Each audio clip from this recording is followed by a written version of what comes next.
what about the issue of the Northern Ireland Protocol?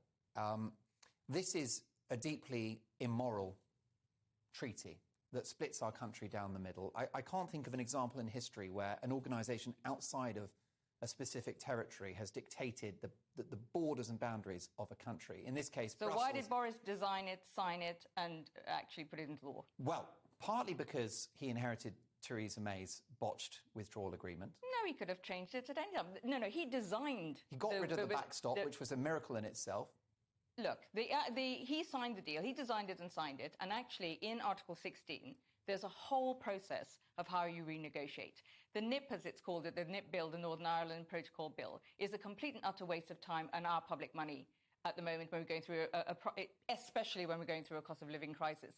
There are mechanisms within Article 16, which is a safeguarding clause to renegotiate, and we can be at the table anytime. The EU is behaving as badly as the UK. There is no need for this, and I think it's disgraceful that it's being used as political football, because both of them are playing games, and I wish they'd grow up and get round the table and realise that you don't need this to trigger Article 16. You just need to be grown-ups around the table. Well, here's hoping, and I certainly would hope for a negotiated solution, because the issue is that with the EU overzealously policing that border, disproportionately in relation to the kind of trade that moves around the EU. They're not that far apart. Well, the issue is that they risk restarting the Troubles. We know union groups in Northern Ireland are extremely angry. That country is divided. Actually, if you go to Northern Ireland, they're not. Actually, unionist groups are. No.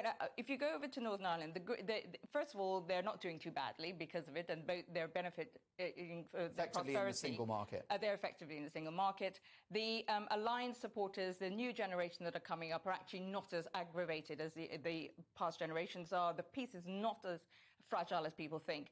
But one of the things I'll say is when I say about a grown-up conversation, basically what they're arguing about, the EU wants a fast-track lane and the UK wants a red and a green lane. That's literally what they're arguing about. So that's what I mean about getting around the table and having a grown-up conversation. It's resolvable. Right, and here's the thing, isn't it, the poison pill for the EU to swallow is that a member nation, which was the UK, left the bloc, except that it has a geographical border with an ongoing member state, which is the Republic of Ireland.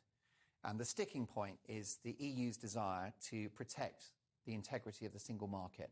Why wouldn't they? Right, it's their union. Totally agree. But we live in the real world. You're a realist. You've been through a lot in your life, and you will agree that you can't argue with geography.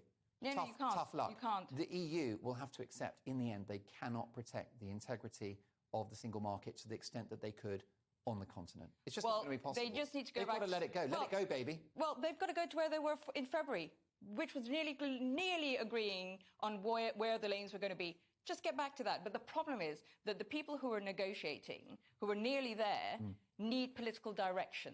And it's the political direction that they're not getting. And so all the different countries, different players here, the politicians are using it for their own domestic gain. And that's what's got to change, because we do live in the real world. The geography is not going to change. We are in a cost of living crisis. Things are going to get much worse. They've got to resolve this.